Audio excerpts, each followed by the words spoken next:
ये सिर्फ लाल पत्थर से बनी कोई इमारत नहीं है। इसका बनना इतिहास में एक बड़ी घटना थी और इसने अपने निर्माण से लेकर अब तक ऐसी ऐसी घटनाओं को देखा है जिन्होंने इतिहास का रुख बदल दिया।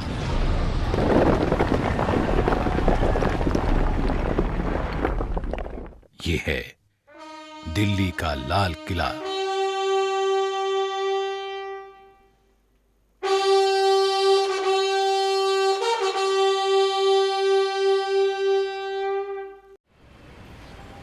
दिल्ली का वो हिस्सा जो पुरानी दिल्ली कहा जाता है, वहीं इतिहास के पन्नों को पलटता संभालता लाल किला आज भीड़ भाड़ वाले इलाके से घिरा है। शांत है लेकिन खामोश नहीं।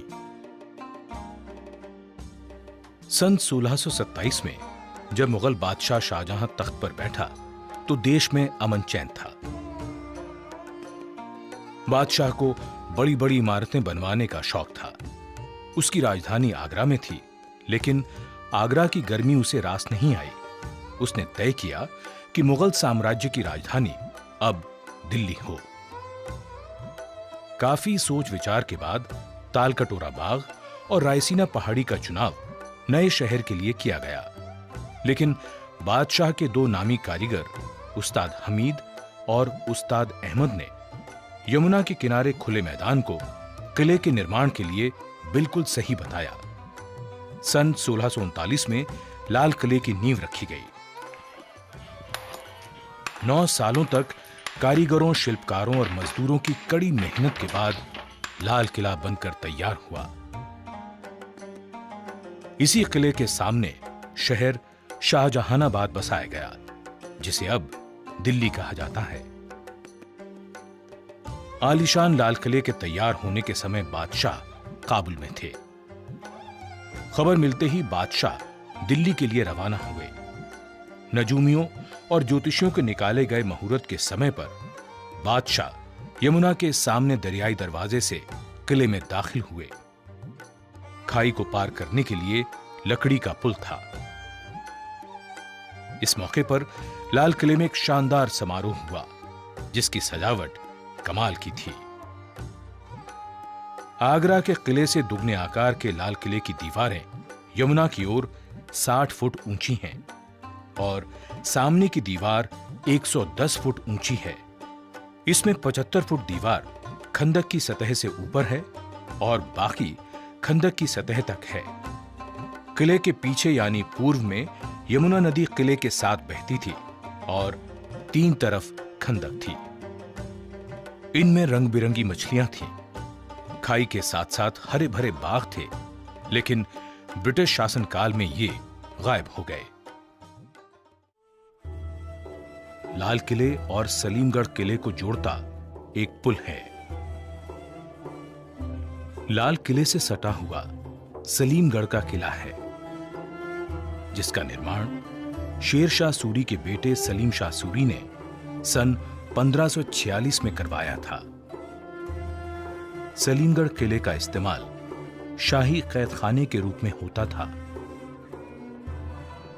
लाल किले की प्राचीर का निर्माण औरंगजेब ने करवाया था। किले को आड़ देने के लिए उसने ये दीवार बनवाई, जिसे घूंघट वाली दीवार कहा जाने लगा। शाहजहां ने अपनी कैद के दिनों में से आगरा से औरंगजेब को लिखा था कि दीवार बनवाकर मानो किले की दुल्हन के चेहरे पर तुमने नकाब डाल दी है। किले के दक्षिण में दिल्ली दरवाजा है, जो जामा मस्जिद की तरफ है।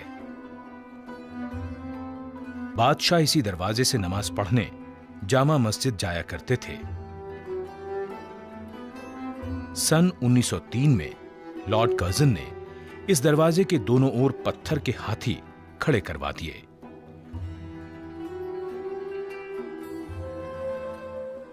किले के 5 दरवाजे थे, लेकिन लाहौरी दरवाजा मुख्य दरवाजा था। यह दरवाजा चांदनी चौक के ठीक सामने पड़ता है।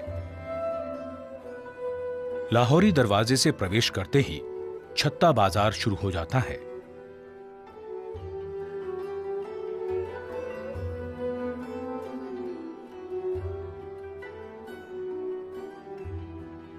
इस छत्ते के दोनों ओर दुकानें हैं और बीचों बीच एक चौक है। किसी जमाने में यहां हर किस्म का सामान बिकता था। आज ये बाजार सैलानियों के लिए बड़ा आकर्षण है।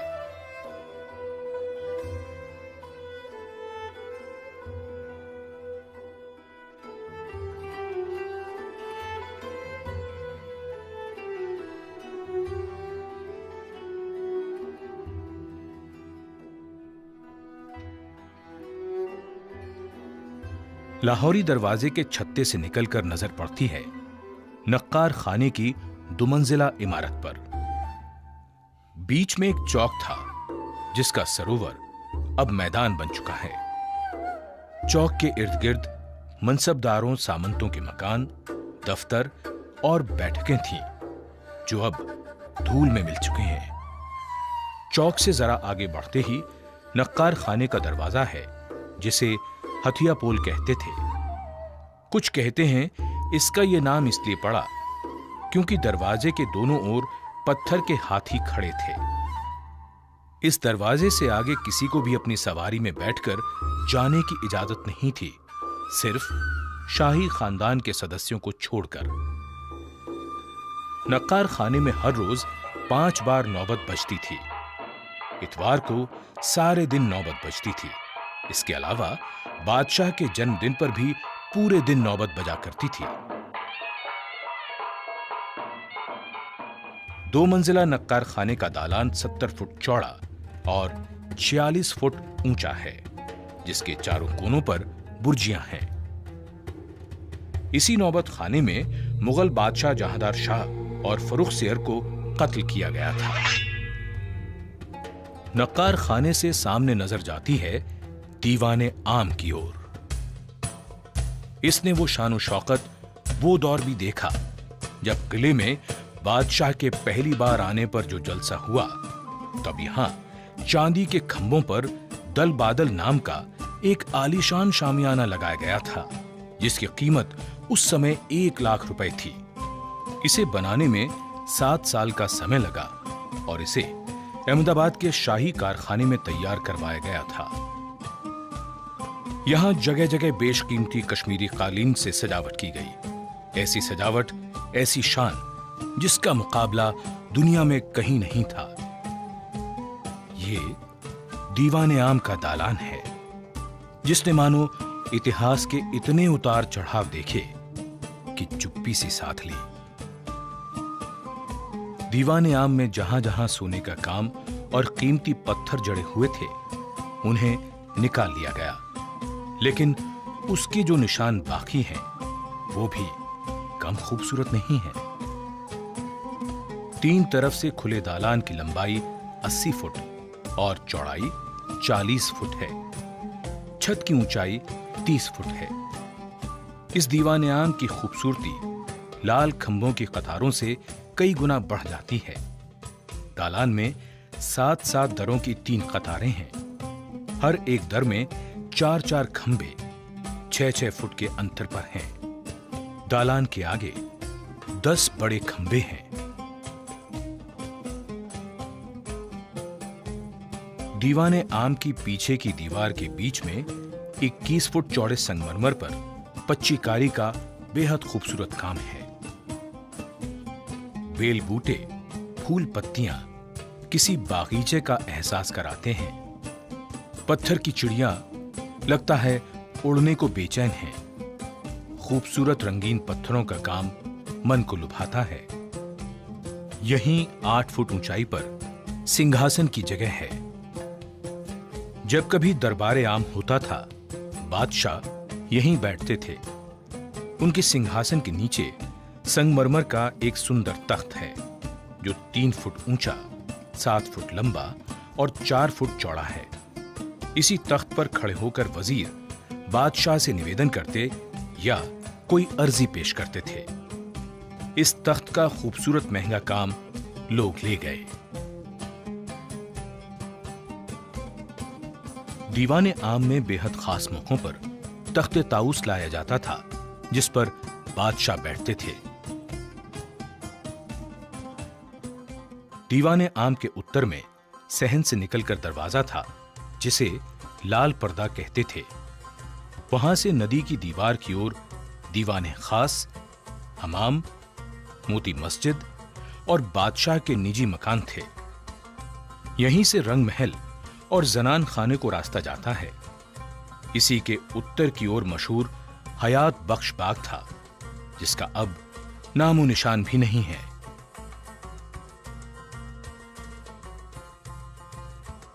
दीवाने खास की शानदार इमारत संगमरमर की बनी हुई है। इसके दालान की लंबाई 90 फुट और चौड़ाई 67 फुट है। इसकी छत चांदी की हुआ करती थी। पूरा दालान संगमरमर का बना हुआ है। चारों कोनों पर बुर्जियां हैं, जिनके कलश सुनहरी हैं। दीवाने खास के बीचों बीच एक नहर बहती थी, जिसे नहरे बहिश्त कहते थे। जगह जगह इसमें फव्वारे चलते थे। दालान के भीतर कमरा 48 फुट लंबा और 27 फुट चौड़ा है। इसी में संगमरमर का वो चबूतरा है जिस पर तख्ते ताऊस था।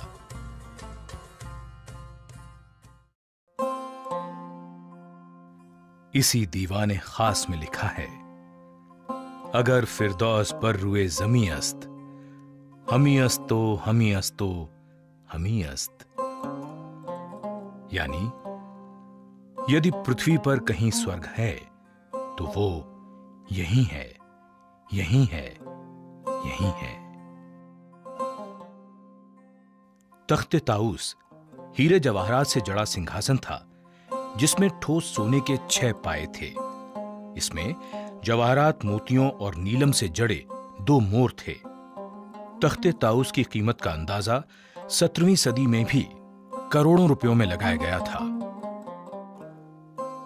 दीवाने खास वो जगह है जहां मुगल बादशाह मोहम्मद शाह से नादिर शाह मिला। ईरान का राजा वही नादिर शाह जिसने दिल्ली को लूटा, तख्ते ताऊस ले गया और यहीं धोखे से बादशाह से पगड़ी बदलकर कोहिनूर हीरा भी हथिया लिया। यहीं जनवरी 1858 में आखिरी मुगल बादशाह बहादुर शाह जफर पर मुकदमा चलाने का अंग्रेजों ने ढोंग भी किया।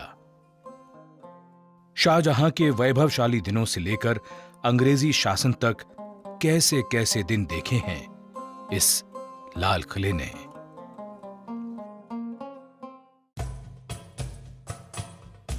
दीवाने खास से उत्तर की ओर शाही हमाम है।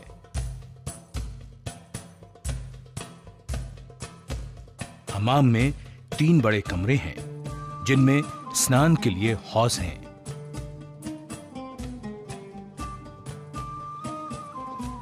इस हमाम की दीवारें और फर्श को कीमती रंगीन पत्थरों से सजाया गया है।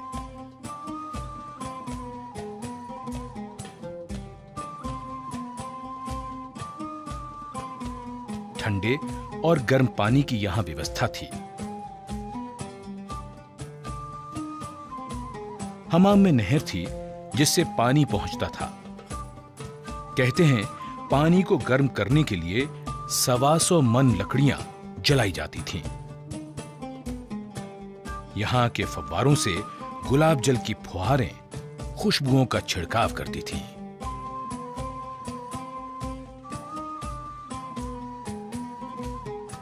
हमाम से उत्तर की ओर बहादुर शाह का बनवाया हीरा महल है। इसे 1824 में बनवाया गया था। नहरे बहिश्त जो उत्तर से दक्षिण की ओर है, यहां से गुजरती हुई दीवाने खास की ओर जाती है।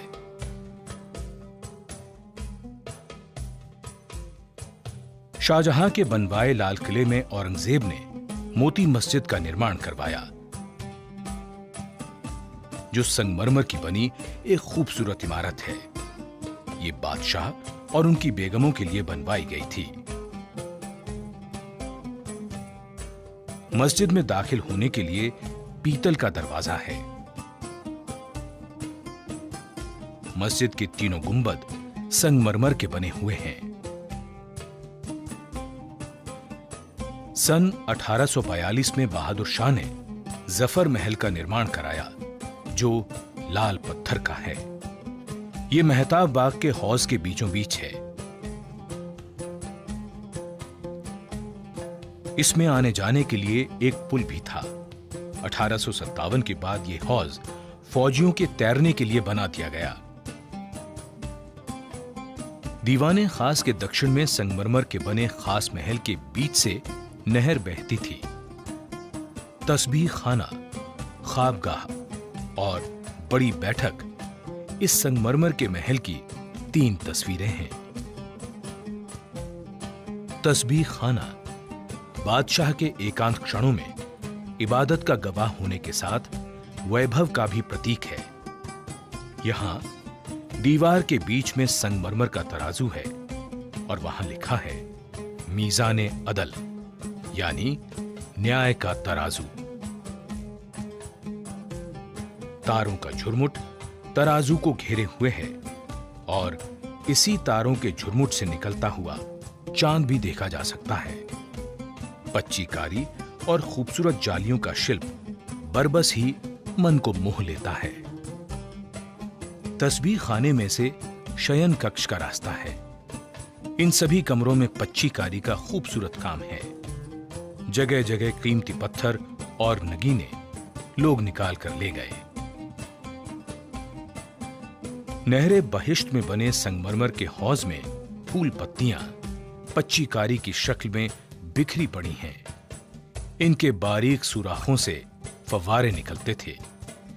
नहरे बहिश्त यहां से आगे रंग महल की ओर चली जाती हैं।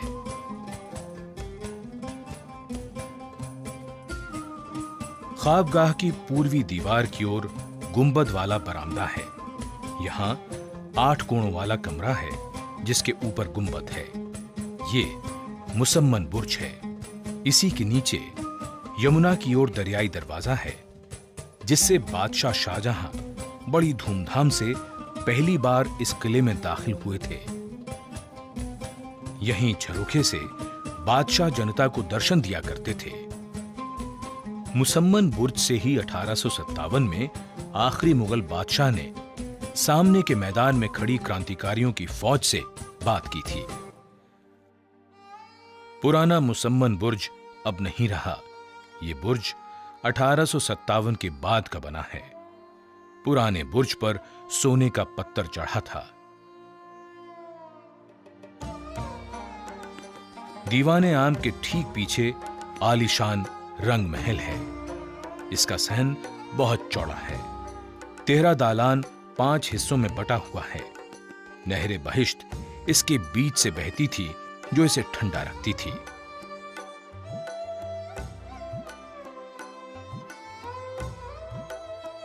यहां फव्वारे थे। खिले हुए कमल की शक्ल में संगमरमर का एक हौज है।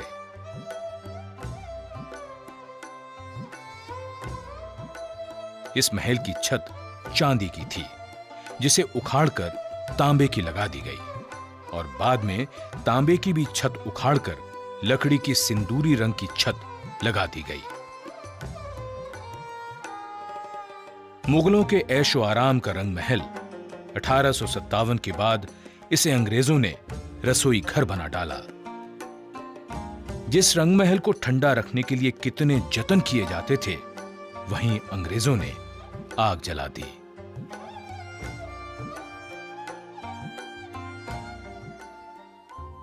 मुमताज महल बड़े महलों में से एक था, जिसकी छत के चारों कोनों पर सुनहरी छतरियां थीं, जो समय की मार नहीं झेल पाईं। 1857 के बाद इसे कैद खाने में बदल दिया गया। अब ये संग्रहालय बन चुका है।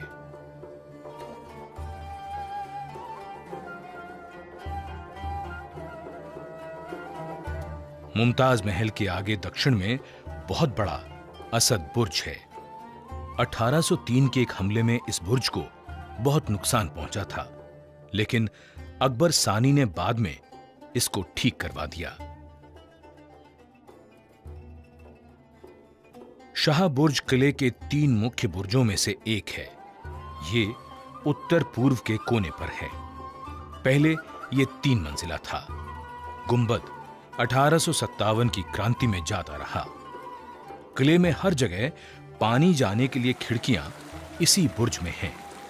इसी बुर्ज के पास से नहरे बहिश्त यानी स्वर्ग की नहर निकलती है।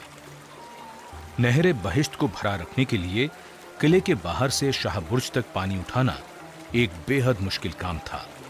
यह पानी संगमरमर की चादर से टकराकर हौज में गिरता था और वहां से नहरे बहिश्त में समा जाता था। इधर शाह बुर्ज के कमरों में पानी की कलकल गूंजती रहती थी। हयात बख्श बाग के मैदान में संगमरमर की 2 इमारतें सहेलियों की तरह बतियाती मालूम पड़ती हैं और ऐसा लगता है इनकी बातें जल महल चुपचाप सुनता रहता है। उत्तर की इमारत सावन है तो दक्षिण वाली है भादों। इन दोनों इमारतों की बनावट एक जैसी है और सजावट भी एक जैसी थी। पानी गिरने से इनमें से जो आवाज होती थी वो बारिश जैसी लगती थी।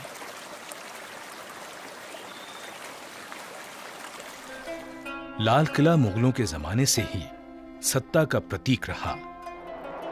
मई 1857 में जब अंग्रेजों के खिलाफ विद्रोह हुआ तब क्रांतिकारियों ने आखिरी मुगल बादशाह बहादुर शाह जफर के नेतृत्व में आजादी के पहले आंदोलन का बिगुल यहीं से बजाया था। 1857 में जब लाल किला अंग्रेजों के कब्जे में आया उसके बाद इसमें बहुत सी तब्दीलियां आईं। किले की कई इमारतों को ढाकर फौजियों के लिए बैरक बनवा दी गई। लाल किला अब बादशाह का आलीशान महल नहीं रहा, वो अब अंग्रेजी फौज की छावनी बन गया था।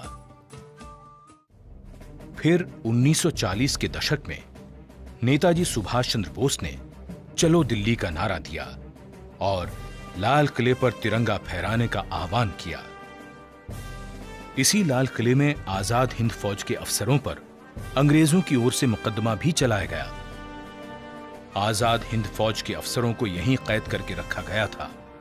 इस ऐतिहासिक मुकदमे में पंडित नेहरू, भूलाभाई देसाई और कैलाशनाथ काटजू बचाव पक्ष के वकील थे। उस वक्त ये नारा देश भर में गूंजा था। लाल किले से आई आवाज, सहगल, ढिल्लों, शाहनवाज। लाल किला मुगल साम्राज्य के वैभव, शान शौकत, विलासिता और गौरव का गवाह है, तो उसने मुगलिया सल्तनत के पतन को भी देखा है। बादशाहों की मजबूरियों पर आंसू बहाए हैं, जालिमों के जुल्म और लुटेरों की लूट दर्ज की है। अंग्रेजों के खिलाफ एक बादशाह के नेतृत्व में क्रांतिकारियों को लड़ते देखा है। आजाद हिंद फौज के अधिकारियों और जवानों पर मुकदमे की बहस को सुना है। स्वाधीनता के लिए देश से उठती आवाजें भी इसके कानों तक पहुंची हैं और यही लाल किला आजादी मिलते ही मानो सबकी यादों में बस गया जब इसकी प्राचीर से पहले प्रधानमंत्री ने तिरंगा फहराया था।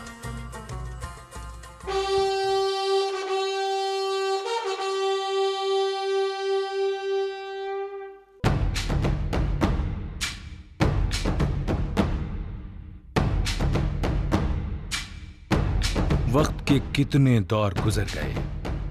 लाल किला हर दौर में अपने आप को जैसे ढालता चला गया। इमारतें बनती हैं, मिटती हैं, किले भी आबाद होते हैं, उजड़ जाते हैं, लेकिन लाल किले जैसा कौन बनता है? सिर्फ